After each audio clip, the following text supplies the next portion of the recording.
Okay, let's get going. It is Monday. Hope you guys had a good weekend. I know there was some stress over the weekend once the Provide system, once I turned that off and people realized they were all of a sudden going to be late on their assignments. Remember, well, I'll have some words about being late for assignments in a few minutes, but the bottom line is I give you a bit of a grace period till like the next morning, but a deadline's a deadline. And the biggest deal for me is if you're going to be late on the assignment, email me. Like, that's all you have to do. Not after the fact, not like, oh, yesterday I didn't get a chance to submit or whatever, right? But like the day before saying, or even if it's like midnight or whatever, and you're about to submit something that's not as good as you hoped, just email me and we'll get through it. Okay, but I'll have more comments on that. Today, we are going to talk about trees. This is going to be the kind of the big part of the lesson. Notice something about this tree here. I don't know if you can see this, but notice like each branch actually has just like 2 branches coming out of it. So that's kind of neat. Raise your hand if you've actually studied trees in some other CS class. Raise your hand if, no, don't raise your hand. Just kind of grumble if you don't really remember much about it and it was hard. Yeah, exactly. Trees are not that bad. We will go through it slow enough that you guys will get the idea, and we'll do lots of practice on them. So I think you'll be okay. All right. Anybody have any questions before I get going? Comments? The third assignment is out. I'll talk about that in a minute too. Here's what we're going to do today. The Unix tip of the day. I wasn't going to do an Eclipse tip of the day until I started looking over your homework assignments. What I did was I actually reran all the tests that you guys ran during Provide, but I included an extra test that did a memory leak check. Okay, and any ideas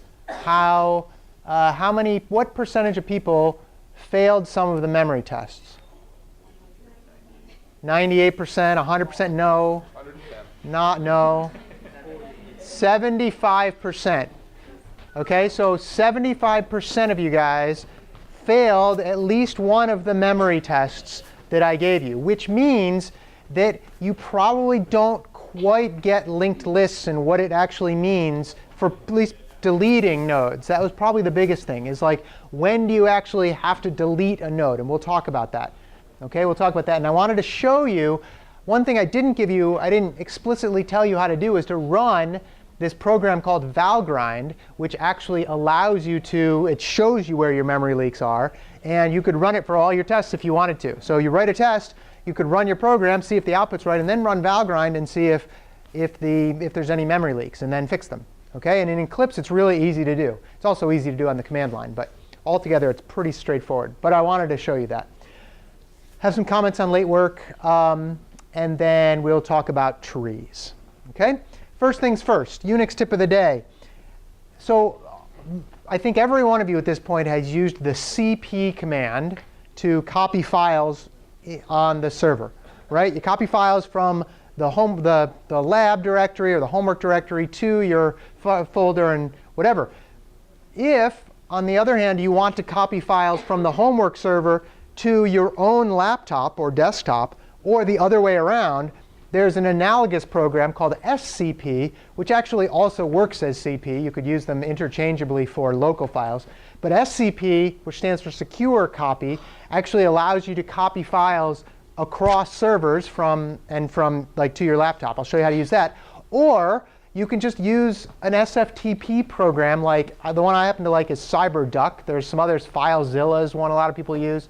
There's other SFTP programs which also allow you to just drag and drop files from the server directory to your own. Question? MOBA Xterm, right. If you downloaded MOBA Xterm and you're on Windows, it's got a built-in one. So you can drag and drop files. Perfect, thank you. Yeah. But let me just show you how you might do SCP on your computer. So I am actually on the homework server right now. And I've got all these files here. And let's say that I wanted to, and this is going to work best, well, it's going to work best if you have like a local terminal. Okay, if you're on a Mac, you get one for free. Linux, you get one for free. Windows, you have to download some other terminal if you're going to do this.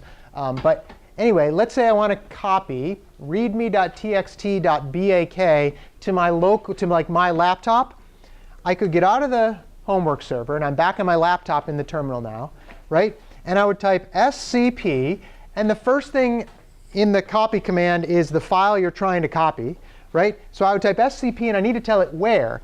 cgreg@homework.cs.tufts.edu : tells me that's the server. And then I am actually immediately in the folder that my home folder. So in this case, I can type readme.txt.bak, and then I need to, that's where the file I want to copy. And then I want to copy it, like, let's say, to the actual directory I'm in. I just put a little period, and it copies it. Most of the time, it'll ask for your password. Yes? Navigating up directories is with... Navigating up directories is, yeah. So I happen to have, I don't know, homework 1, right? So if I did edu hw1/main.cpp or whatever it is in there, right, to period, and then to here, and then it will copy it. OK, I have no idea where I am right now. rm main.cpp. OK, so that's how you do it. Yeah. It will overwrite files, yes. Yes, it will write them over, so you do have to be a little careful with that. So if I happen to have a main.cpp file in the folder I was on, it would not ask me before copying it. It just does it. So that's one caveat, I suppose. If you want to go the other way, let's say I want to copy, if I want to copy the readme.txt.bak file back to the server, it's the exact opposite. scp, the name of the file locally, and then cgreg@homework.cs.tufts.edu : and then whatever folder. So if I want to put an hw1, I can do hw1/, and then it would copy it over there for me. OK, again, it will probably ask you for your password unless you have a passwordless login set up, which is easy to do. Also, you can look that up online. OK, questions on scp? Pretty easy to do. Again, if you want to use it, if you want like the GUI version, then just download an SFTP program and put in the details for the homework server, and it'll be fine. This is if you do want to have copies on your own computer or use your own computer for anything else. OK, questions on that? Good. OK, so the Eclipse tip of the day. So let me go here and talk about late work for a minute, and also what happened on your testing for the memory leaks. First of all, late work. As I said, I don't care if you're a few hours late. I'm not going to turn the provide system off until like the day after at some point. Could be any time the day after, but at some point. If you're going to be the next day late, email me and say, Chris, I couldn't get it done. But here's why, X, Y, and Z. If your excuse is legitimate, and most excuses are generally legitimate, right? I mean, if you said, I didn't want to do the assignment, so maybe I'll hand it in tomorrow, that's probably not legitimate. But otherwise, I'll probably give you an extension for a day or so. But it's about fairness, right? I mean, the assignment's due on a certain day, and everybody's got to do it, and that's what it is. I don't like to do it that way, but that's the way it is.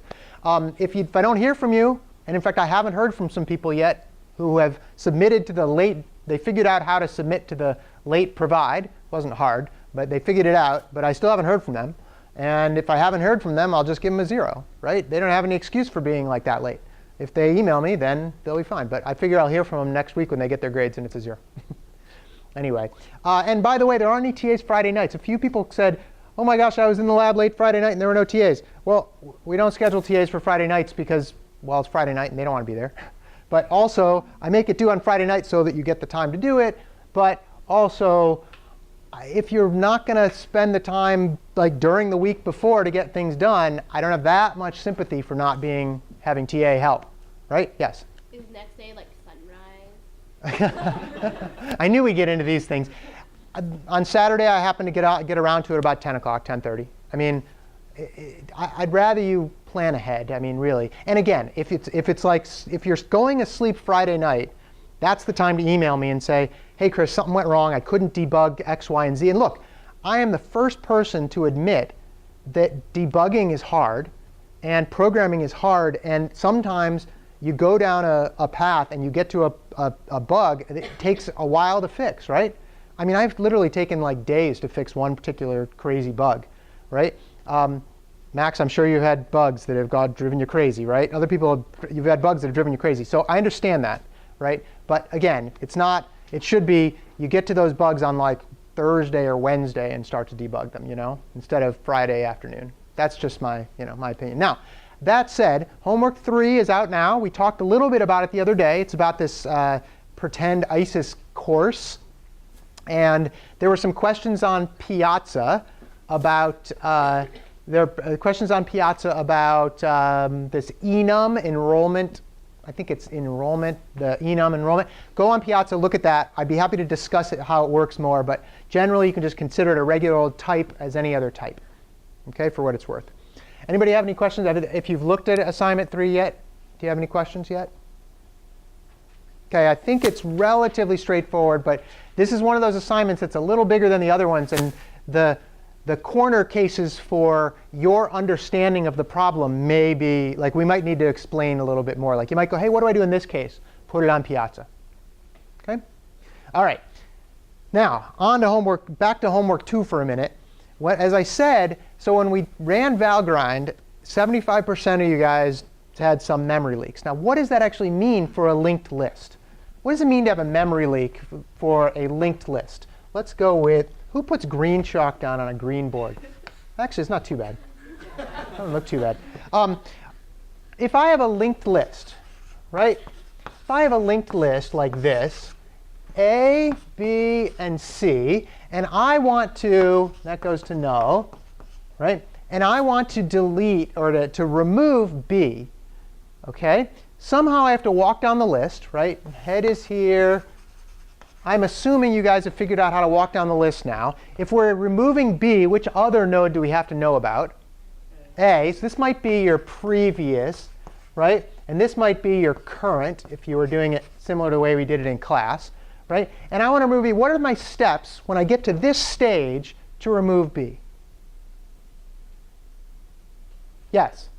Prev next, get current next. OK. Prev next equals current next. OK, I like that, because that will now say this one goes to there. OK. So that's step 1. What's step 2? This is the part that has the memory leak, if you forget it. Alice? Delete current. Yeah. Delete current. Right? This is the part that some of you guys either forgot or you were creating other nodes and then never deleting them in the beginning. But why do we have to do that? And by the way, well, actually, at this point, if you have current, let's see. Yeah, you can do it this way. You can delete current. It's still the same node. But why do we have to do that? Alice, ideas? Because otherwise you have all the information that was contained in B just floating there. Yeah, just floating there. But someone could maliciously. Yeah, maliciousness is part of it. Certainly, it's like right now in memory, once the function ends, this current pointer goes away and nothing is pointing to B. So as far as the program's concerned, it's just still used memory, right? The memory is still used. So what we want to do is delete it and say to the memory system, you get that memory back. Okay? And for your programs with like, OK, maximum number of nodes we had was like 25,000 for the testing. Would it matter if you had all those memory leaks? No. You've got plenty of memory. Okay? You've got on the homework server, I think I put a little Piazza post. Any idea how much memory is on the homework server? Yeah, these two know. 128 gigabytes of memory. There's 64 cores, okay, which is a pretty good amount of memory. You're probably not going to run out of memory in general, with like making some of these memory leaks, right? Now your program doesn't get to use all that, but in general it does. Yeah, Max. I don't, there is another server that you could log on to, but I would not use it because it is underpowered. It's just another server they have so that you don't. I mean, the homework server came about because too many classes were trying to overload the other servers, and they like crashed all the time. And so a big project would be doing 170 people were logging on and running stuff, and they crashed all the time. So they bought this really fancy other one. Yeah. First computer I ever used was this computer called a Commodore VIC-20, not even a Commodore 64, but a Commodore VIC-20. You know how much memory it had? Guess. 24, no. 15 megabytes?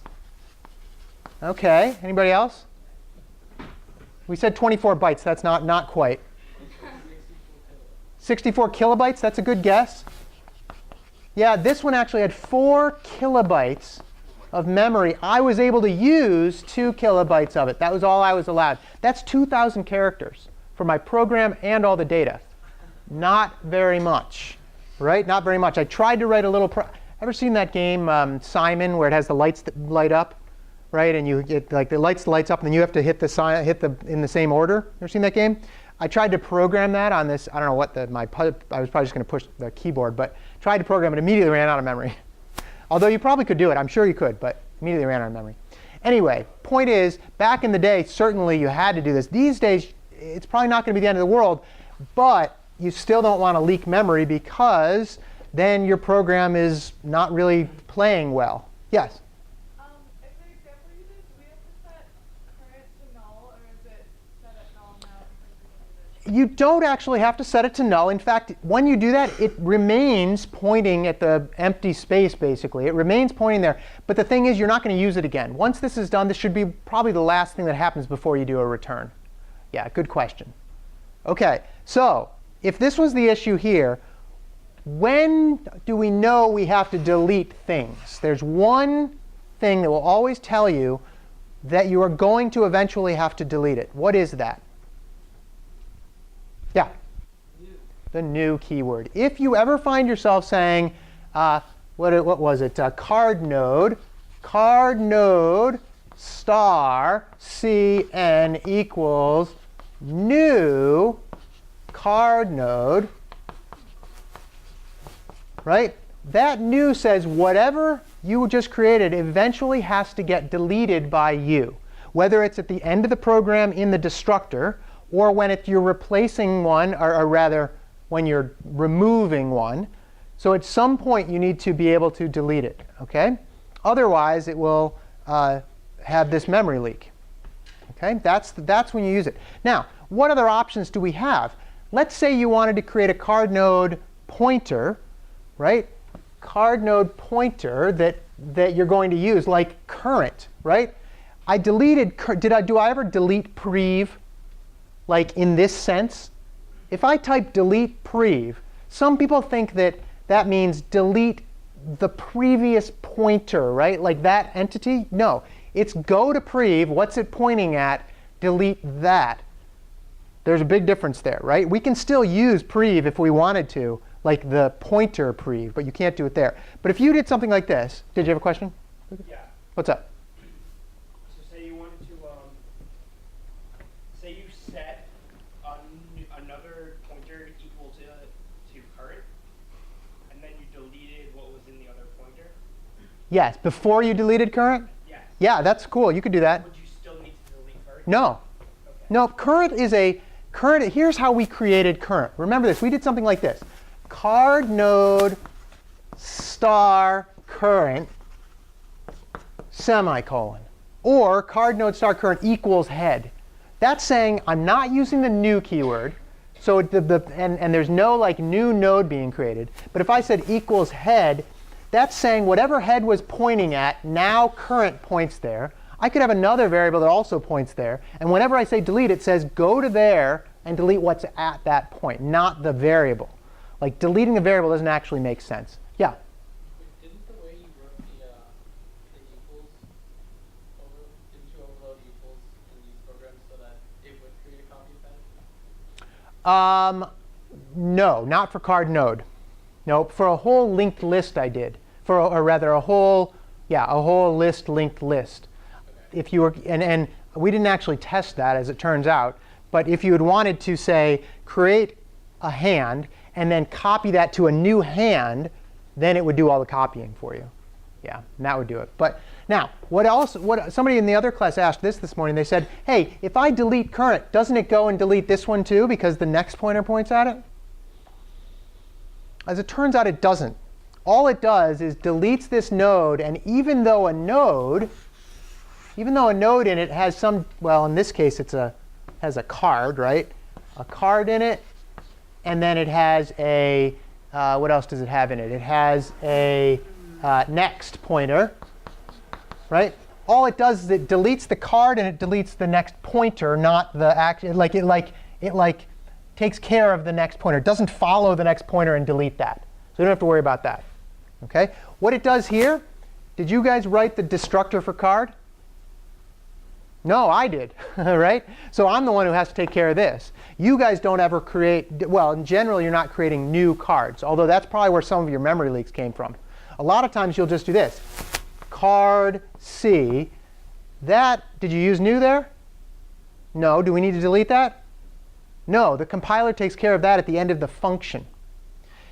The only time you need to use new is if you want your entity, whatever you're creating, to propagate after to still be around after the function ends. Okay, that's the only time you use new. Okay, all right.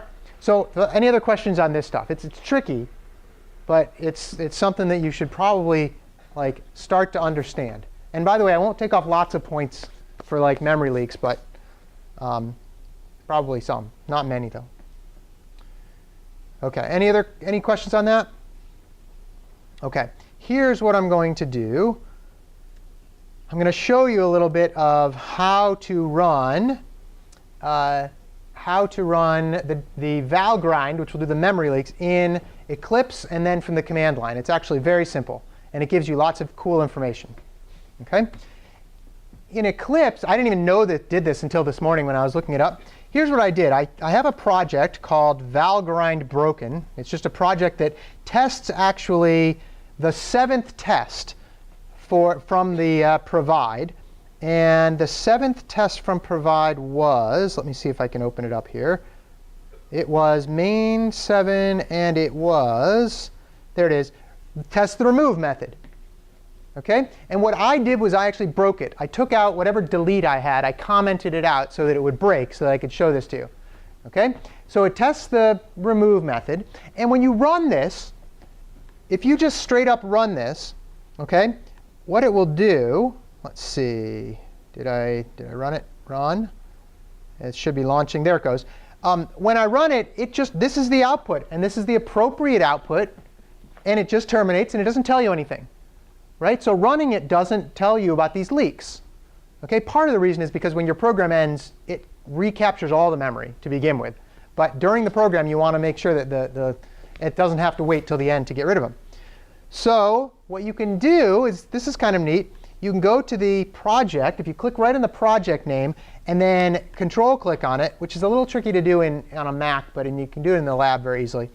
And then you go down to Profile As. One of the options is this thing called Profile with Valgrind. It's tough to read back there. Profile with Valgrind. You click on that, and then it runs it. And in typical Eclipse fashion, it says, hey, here's the problem. 16 bytes in one blocks, not very grammatically correct, but one blocks are definitely lost. And then you say, where would it be? Oh, let me just double click right there. And it tells you, oh, this card that you created here was never freed. That's pretty cool, right? It takes you right to the one that was broken. And it said, you never freed this one. And so what you need to do, that doesn't solve your problem. You need to say, hey, when I create this one, why did it never get freed? And you have to walk through the rest of your code and say, oh, at some point I'm deleting this a node that got created here, and therefore it's a leak. Okay? Kind of neat when it comes down to it. Right? If you are, let's see, if you want to do it from the command line, it's actually equally as easy. Right? From the command line, let's see, where did I put this? temp/homework2 Valgrind. There it is. OK, so if I make the program and then I run it, HW2, right? It runs it fine. That's the output, but it doesn't tell me any errors. If I run Valgrind and then /homework2, it will run a little thing, and it will say all this cool stuff. Actually, I'll put it up at the top here. I'll go over the top here. It says heap summary in use at exit, 16 bytes in one block. Right? And then it says definitely lost 16 bytes in one block, and I didn't indirectly lose anything. Okay, and then you could rerun it again and get even more details. Okay, so it'll tell you when you have an issue. Right? Yeah, David. Is it possible to check for memory leaks at compilation time? So not a compilation time. Here's what this does. Valgrind actually literally runs your program, and while it's running, it takes it whenever you say new, I don't have it on. Whenever you say new, it puts it in a little table, and then if whatever you said new to never got deleted, that's when it runs it. So there could be sneaky memory leaks that you don't run in whatever your execution is, which is why you should run lots of tests and run Valgrind on lots of tests, like lots of different tests. But no, it doesn't do what we call static analysis, which would be where it looks at your whole program in kind of a holistic way and does that. So it doesn't do that. Okay? There might be other tools that allow you to do that, but I'm not sure. Alice? Alice? So if you find out you've been leaking memory, is there a way to go back and get rid of it and like clean it up, or would it eventually just get cleaned up by the computer? Well, oh yeah, good question. So the good news is when your program ends, the operating system knows what memory you have, and it captures it back. So it's not like your program will end and there's still leaking memory out there. The operating system takes care of it. But that's not to say that while you're running your program, you should have memory leaks. Because if you did, let's say you ran your program for many days, and in the course of that day, it made 20 billion links, and you leaked them all, well, you're going to run out of memory. So that's the issue there. OK? All right. Unfortunately, this way, it doesn't tell you exactly where the error is. I think if you run leak check equals full, let's see if we can do that. Let's see, -- leak check equals full, and then it runs it, and actually there it is. It tells you right there. It tells you right here that that's where you probably lost the memory. So you can figure it out from the command line version as well. Okay, you can figure it out that way. All right. You want to see what it looks like when you don't have a leak. If you don't have a leak, let's see. Yep, same one. Valgrind, if I can spell. There we go. HW2. And what it says is all heap blocks were freed. No leaks are possible. That's what you want to see. In fact, when I wrote the little script to check all yours, I looked for that line. And if it said that line, I said, you passed the test. If it didn't say that line, it means something went wrong. So that's that. OK? Yeah, Max.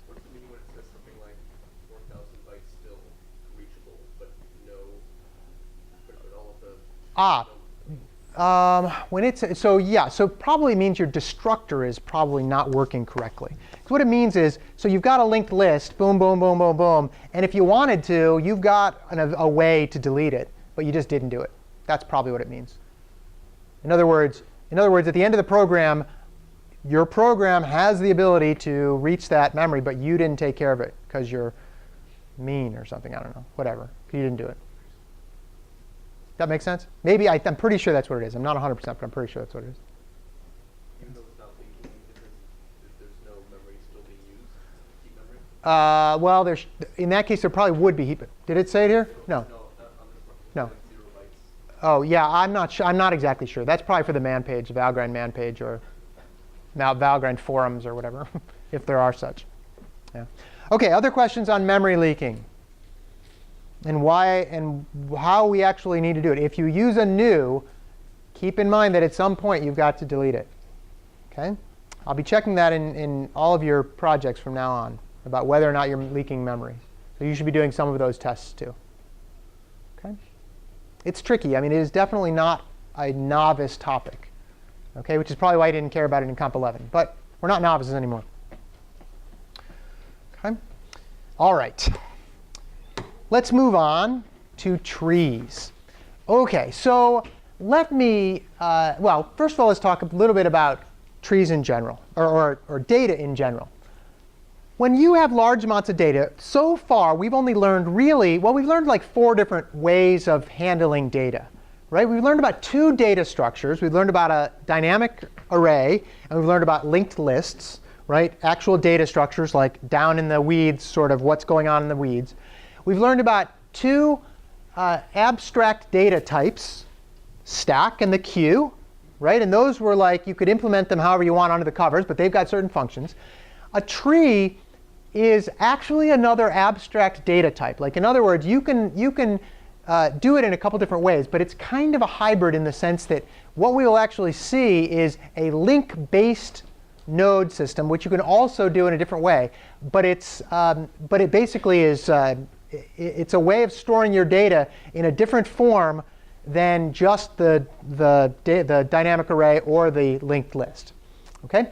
The interesting part about dynamic arrays and linked lists is you've got this linear access time, right? For dynamic arrays, yes, you can go to the middle one, but if things aren't in order, you can't search through them without searching through every one, right? And for linked lists, you always got to search, even if they are in order, right? So we want to come up with some other way to get better access time in a structure that works better. Yes, you could do what for a dynamic array to make it easily searchable? You could sort it, right? Which is kind of what we're going to do here. Okay? Trees are kind of, in a sense, a sorting mechanism, but we'll see what that means. Okay? And let me show you kind of a little motivation on this. Okay? If you have an array of data and it happens to be sorted, okay, it might look like this. Where did my white one? There it is. It might look something like this. Okay? 1, 2, 3, 4, 5, 6, 7 spots. Okay? Let's say we put these in order. Okay? 3, 9. Give me another number in order. 11, 14, 83. What is it? 92. 1,000. OK. So that is a dynamic array in order. And searching through that goes how? What do we do to search through this if we're being smart and we know it's sorted? What do we do? What's that? Midpoint. So we go to the 14, and what do? Let's say we're searching for 8. Higher or lower, and then what? Then you go to the halfway point between that, and you say what? Higher or lower. Then you go to the halfway point on the right direction, and higher or lower, right? OK. Watch this. Okay? There's the middle. Okay? If we go on halfway on either side and drop the 9 down, and we go halfway on the other side, and we drop the 92 down, okay? 92 and 9. And then we go halfway on the other side, which is only one left, drop the 3 down, and halfway over here, drop the 11 down. Okay? And then same thing over here. 83 gets dropped down. 83, sorry, can't, oop. And then 1,000 gets dropped down. Notice what we've got here. We've got a situation where you've got the 14, and if we want to check, if we are doing our little search for, let's say we're searching for 10, okay? Which direction do we know we have to go? Left. Why? What's special about the division here? What's special about the left and the right of 14? Somebody in particular. I heard lots of mumbling. Alice? The left side is less than 14? Yeah, everything on the left side happens to be less than 14. Everything on the right side is greater than 14. So if we know we're searching for 10 and we get to 14, then we automatically know we go left. And if we get to 9 and we're searching for 10, which way do we go?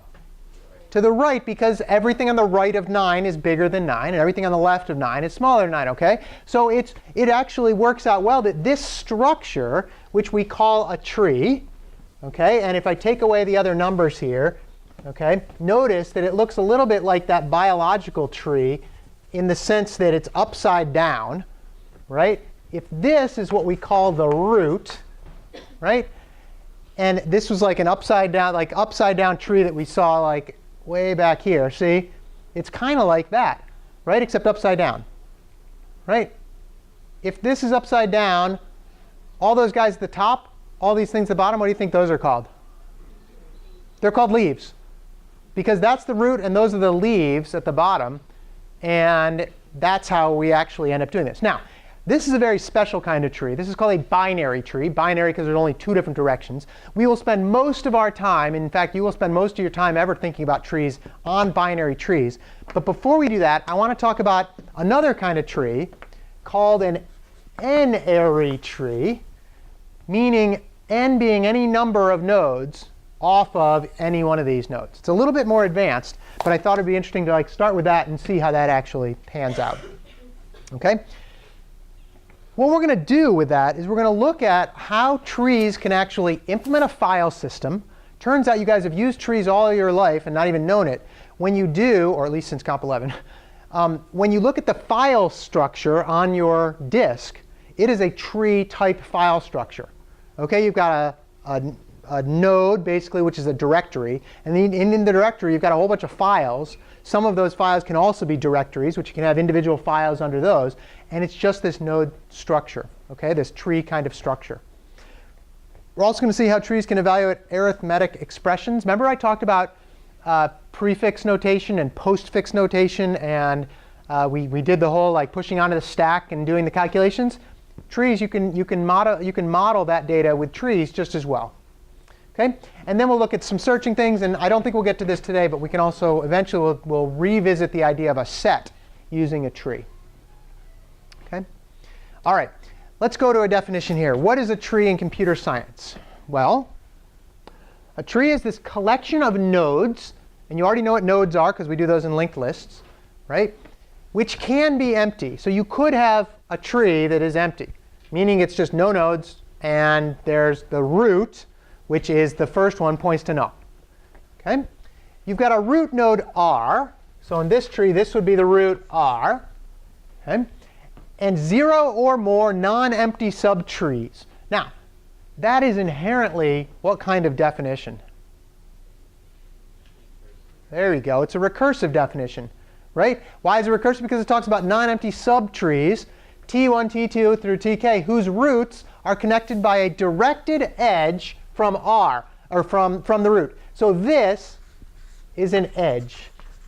Now we call it a directed edge because sometimes we write it like this with arrows on the end here. And the arrows just say you can go one direction, but you can't go the other direction. Like there's a pointer from this guy to the two nodes below it, but there's no pointer from 9 back up that way. Okay? Sometimes you can do it that way. Most of the time we don't. Okay? Most of the time we don't let this node even know that this one exists. Okay? Most of the time we won't. Sometimes you do, but it's rare. Okay? All right. Let's talk. We got to go through a little bit of details on like what trees are and how they actually like some of the terminology. It's kind of like biology. You got to know a little about the terminology. Okay? That's the root of this. This is an n-ary tree. Why is it an n-ary tree? Because A has a whole bunch of these nodes that connect to it, below it. And then this one has a couple, and this one has one, and so on and so forth. Okay? It's like nice and spread out like that. Okay? All right, that's the root. B we call a child of A. So here's the deal with trees.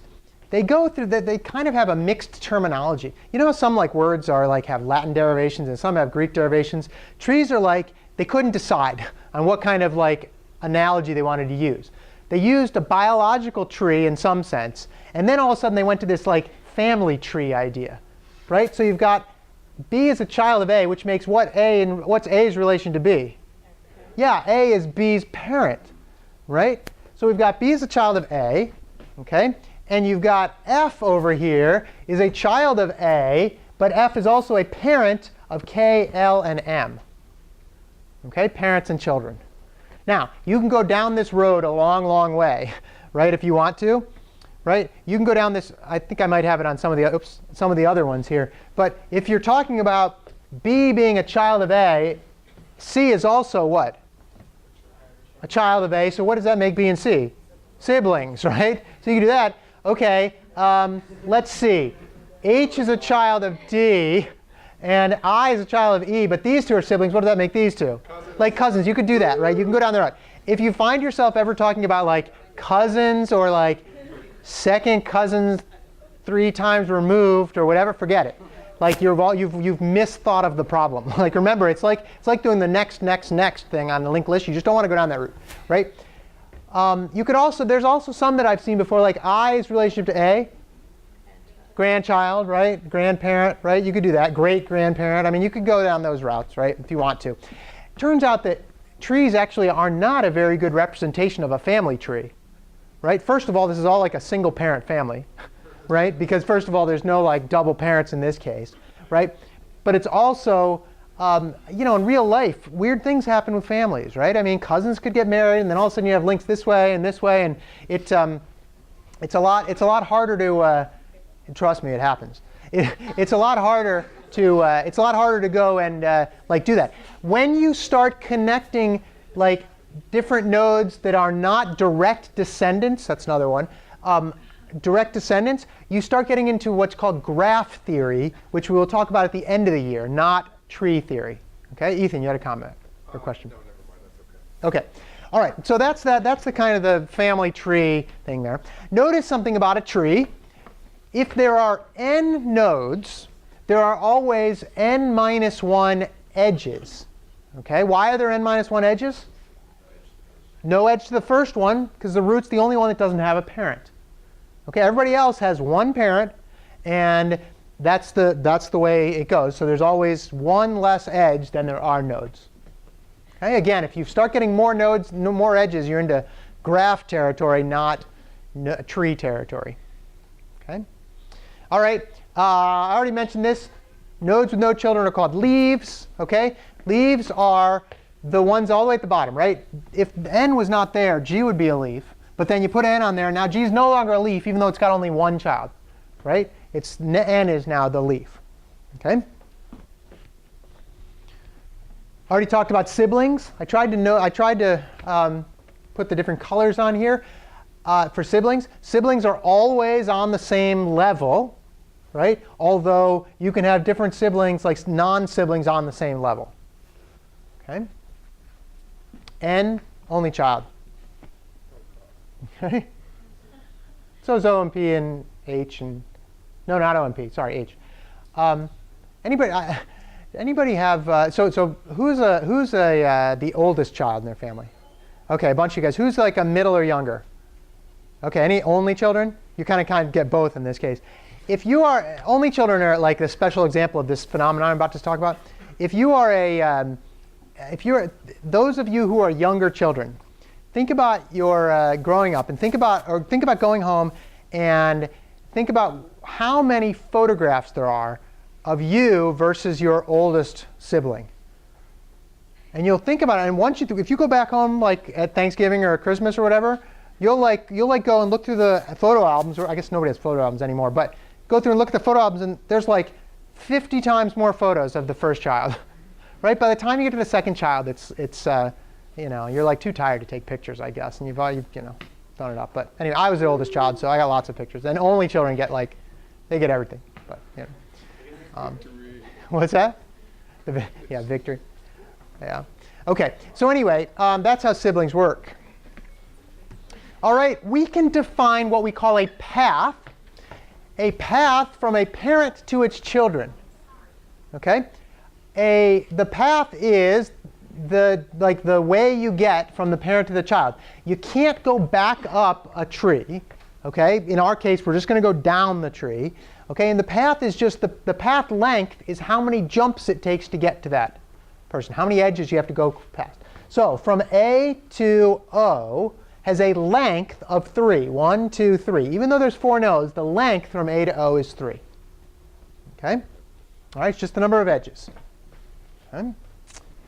All right. The depth of a node is the length from the root. Okay, so J, to get back up to the root, if you could go backwards, you would take 2 hops. 1, 2, that's the depth of J. What's the depth of the root? 0, because it's at there is no way to go from, there's no jumps to go from the root to the root. Okay? The height of a node. Now, this is a little tricky. The height of a node is the longest path from that node to a leaf. Now you have to figure out which leaf you want to go to. In this case, you have to go to you have to check a number of them. But you could go from A to a leaf by going 2 hops, G to N. But that's not the height of A. The height of A is all the way to the lowest node. Okay, in this case, either O or P. So in this case, the height is also 3. Okay, the height of leaves, 0.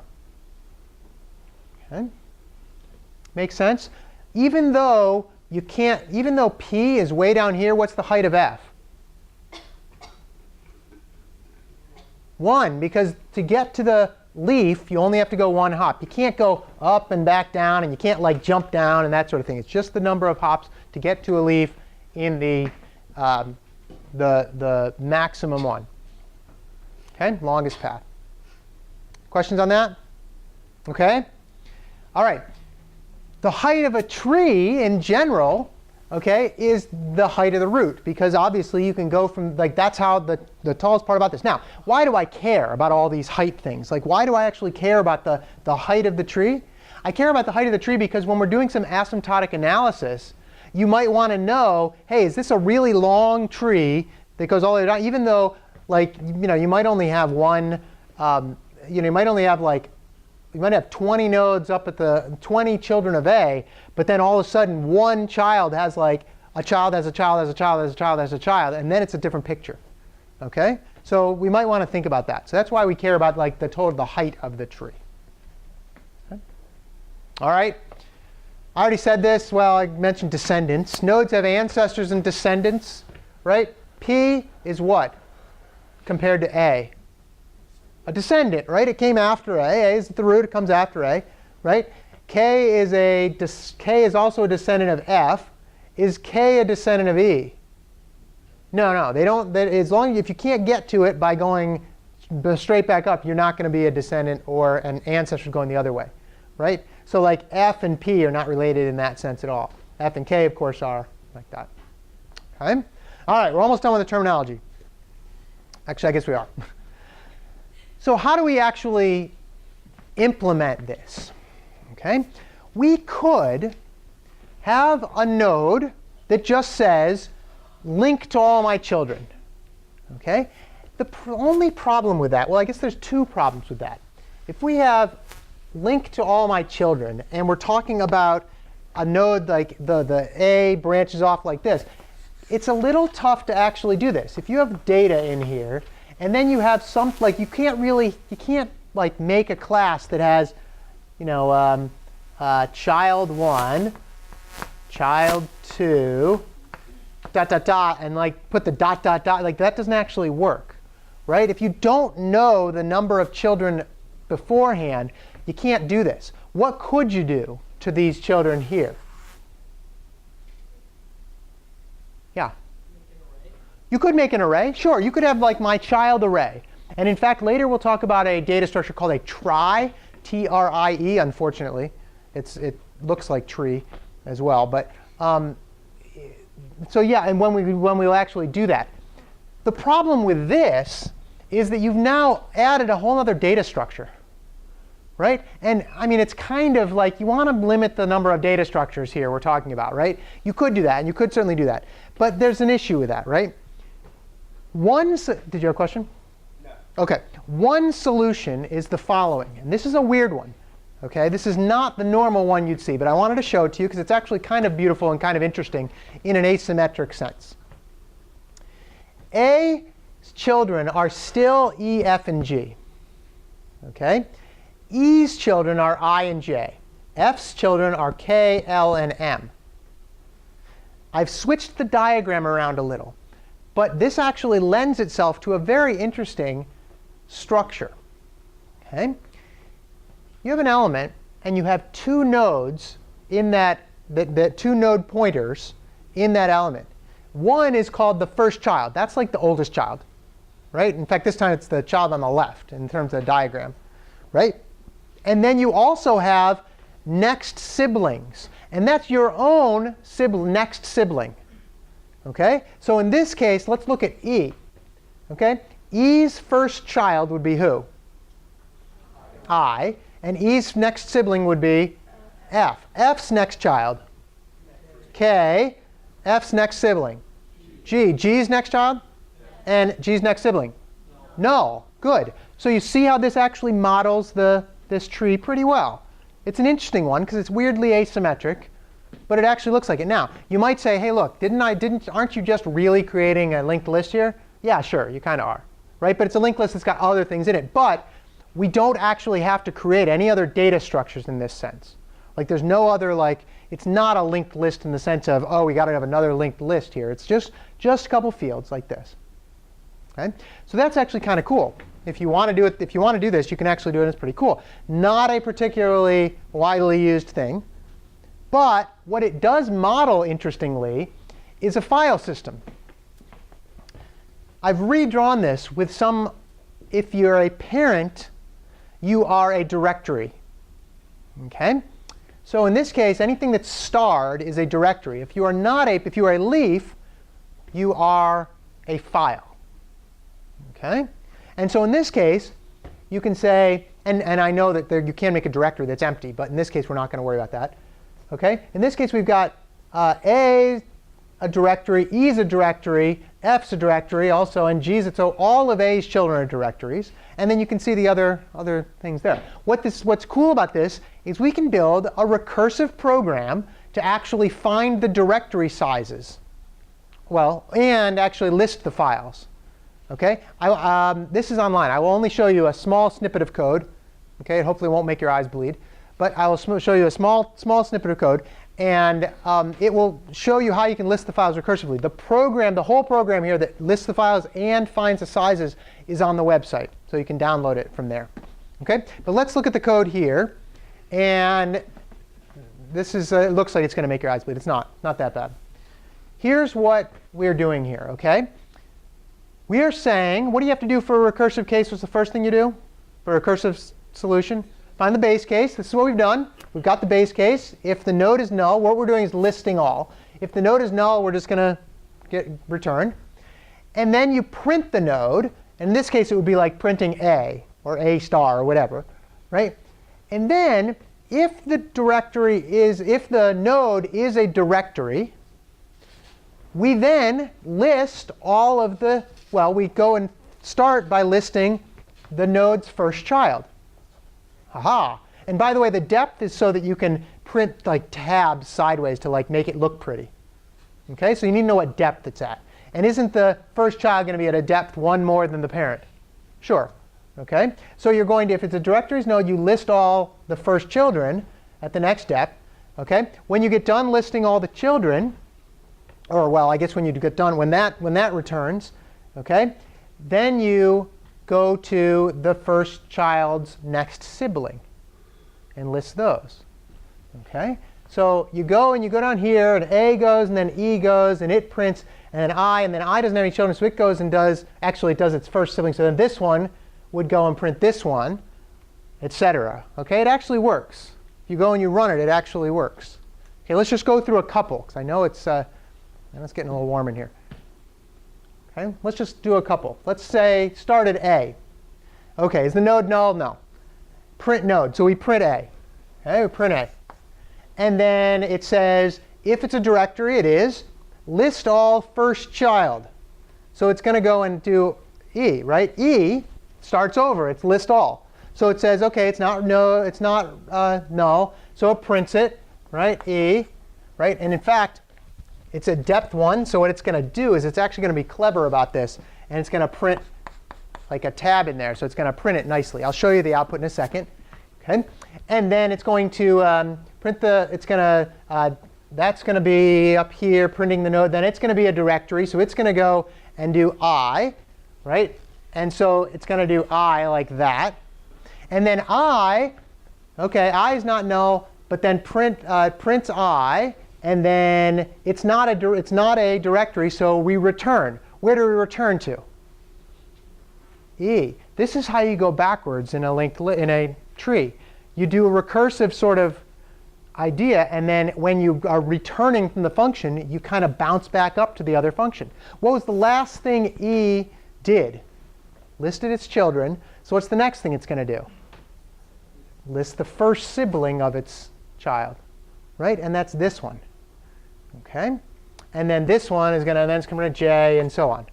Okay, see how that works? Okay, so let's look at the output for this. The output looks like this, and I got it mostly here. Okay, E, I, J, and then it would have done O and P and so forth, and it prints it out. It's a nice recursive program to do this. Kind of cool. To rewrite that in an iterative way is actually a little tricky. Like, it's not the easiest one to write iteratively, but you can do it recursively. And the recursive solution, the only problem with that is what if you have a file with, or what if you have a file system that has like 1 billion files? Well, you might all of a sudden, be running into issues with depth of your stack, right? Here's the good news. In a tree, what's the number of steps from the top to the bottom, roughly? What order are we talking about here? Linear? Do you have to, if you want to go from the top to the bottom, do you need to go through every node? No. Do you need to go through every node twice? No. So it's not linear, it's not twice linear, it's certainly not quadratic. How many on average do we have to go through? What is it? Logarithmic. Yeah, trees are an idea of logarithmic behavior, roughly log of n. Okay, that's kind of neat. Okay, these trees, n-ary ones aren't necessarily, well, the base is what you have to worry about. But in general, binary ones are definitely log n, and that's kind of cool. Okay, in general they are. Let's move on to binary trees. Okay, binary trees are the ones you'll see most often. Okay, and they're very simple. You can have a left and a right. Okay, I should say it this way. You should have a left and a right child. And that's it. You can have no children. You can have one child. And you can have a left and a right. But that's it. Can't have more than that. Okay, very simple structure. Because there's only 2 possible children, we can just write them right here, left and right. And that's the whole structure. Okay. The depth of a binary tree is normally much less than the number of nodes. However, you can actually have what we call a degenerate tree that looks like this. Why is this still a tree? Why? Yeah. They all have right nodes. So A has a right node, and B has a right node, and C has a right node. D, nobody has a left node. What does this kind of look like? A linked list. Yeah.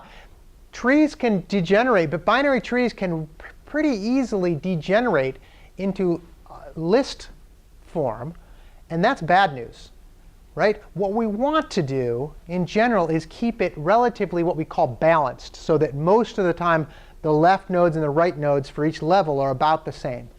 Okay? You can come up with a balanced tree that still is kind of degenerate. What if I had A has a left and right, but all the ones to the left of A only had lefts, and all the ones to the right of B only had rights, or the right of A only had rights? It would go like this way and then this way, and that's still pretty bad, right? Better, but pretty bad. Okay? On average, for a random binary tree, if you just started adding nodes left or right, depending just randomly, you would get the depth would be the square root of the number of nodes. It's not too bad. Okay? Not too bad. Other trees that we talk about are going to have a much even better than square root of n. Okay? All right. Here's a couple types of binary trees. There's this degenerate tree, which I already talked about. It can look like this, which we just saw, or it can look like this. Right? It can look like where it goes A, B, C, D like that. It's still a linked list. If every node only has one child, you're going to get linked list behavior, no matter what the actual structure looks like. Yeah? What if you had like A, B, C, D, but then between B and D there was E? And What? like here and C. Here? Yeah, that's not bad. That also pointed to D. That also pointed to D. Remember, a node can only have one parent. There's a single parent family, these trees, right? Node can only have one parent, so that would all of a sudden be a graph, not a tree anymore. Yeah, good question. Good question, but that's later in the semester. Okay? All right, these are degenerate trees.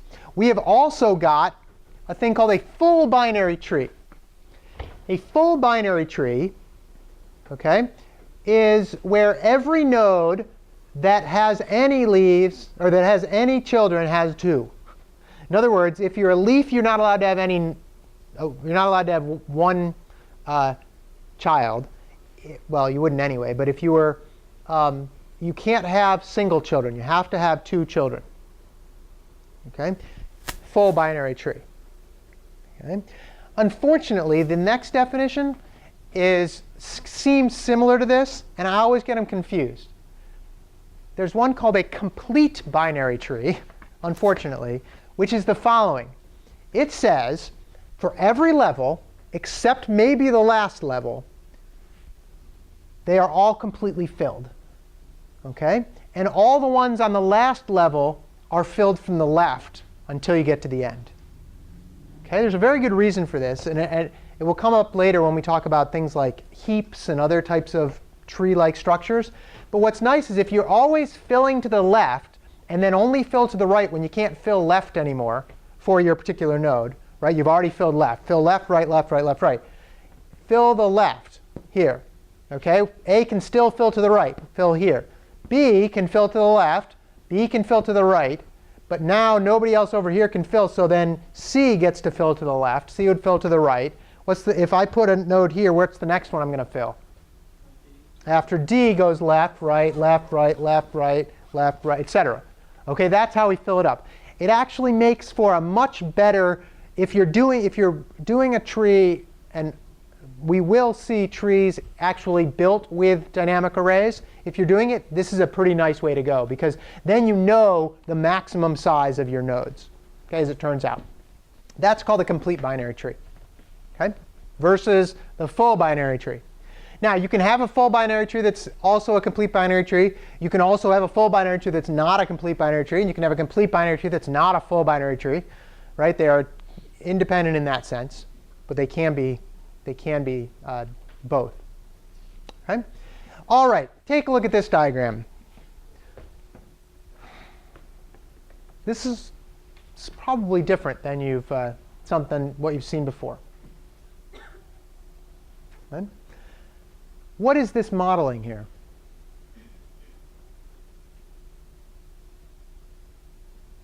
Alice? What is this modeling? This maybe give you a hint. Yeah, this is actually modeling arithmetic, not just notation. Without this line in here, this is an arithmetic tree, right? What it says is, the plus there says add this whole side to this whole side. Right? And this plus says add this to A.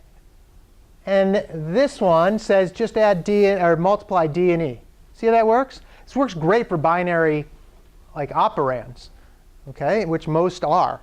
Right? You can model it this way. And what's cool about modeling it this way is that it's actually very easy to go from this tree into a postfix or a prefix or even an infix, like the regular arithmetic that you already know, form. Okay, I'll show you that in a second. This idea of having a tree like this with like an operand here and other kind of sub-operands that have things to do them, this is kind of what your compiler does. It's kind of what Clang and GCC do and G++, when they put together, when they look at your file, when they look at your program. Okay, they build this thing called an abstract syntax tree, and it looks very much like this, where you might have a for loop, and then you might have that's a bad example, but you might have like an int or something. You might have things like that. But your compilers use these sorts of representations a lot. Okay, let's see if we can get to that representation by following a very simple algorithm. Okay, it's called the postfix algorithm. We're going to go from the top, the tree, to we're going to do this called post-order traversal, which means you print when you've already gone left and gone right. Okay, you'll do this on a lab, I think, next week. Actually, maybe the week after. This is the simplest algorithm. Remember how simple the maze algorithm was? Go north, go east, go south, go west, you're done. Right? Like that was the maze algorithm to do the depth. This is the exact same idea. Very simple. What it says is, start at the root, traverse left. Traverse is what we're doing, right? So then you get to the plus, what's the first thing you do? Traverse left, right? And then, so then you go from plus to A. What's the first thing you do at A? Traverse left. You can't because you're at a null node. The next thing you do is traverse right. Then what do? Print A. So we actually print A. Okay? And then we return. Who called traverse left on A? The plus did. OK, so what's next? We just finished doing this. What do we do now? Traverse right. OK, what do we do when we get to this one? Traverse left, B. OK, I won't walk over to the board for the rest of this. OK, we get to B. Can't go left, can't go right. Return. At the star, what do? Traverse right. So then we go to C. Can't go left, can't go right. Got to print C. OK, and then we go back up to the star. What's the last thing we did? We just went right. So now we print the star because it says print. Return. What called the star? Plus did. Did we just finish going right? We better print plus. OK? Up to the other plus up here. We just went left. So now we're going to go right. OK? So now we go from here, left, here, left, here, left. Can't go left or right? Print D. Right? Go back up to the star. Can't print the star. We already went left. We go right. Can't go right or left. Print E. Go back up to the star. We just went right. Print star. Go back up to the plus. Go right. Can't go right, left on F. Go print F. Go back to the plus. We just went right. Print plus. Go back up to the star. Go right. Print G. Go back up to the star. We just went right. So we print star. Go back up to the plus. We just went right. Plus. Ooh, that's a pretty cool algorithm, right? So simple. So simple. When you have a binary tree, you can traverse it like this. And now this is your postscript. If you went and typed this into BC, you would have this. You would get, if these were actual numbers, right? It would do that calculation. Okay? Pretty cool when it comes down to it. Okay? You can represent it like this. All right? And you can go from this mode into this mode with another algorithm too. You just walk through it and start doing your stack like we did before. Okay?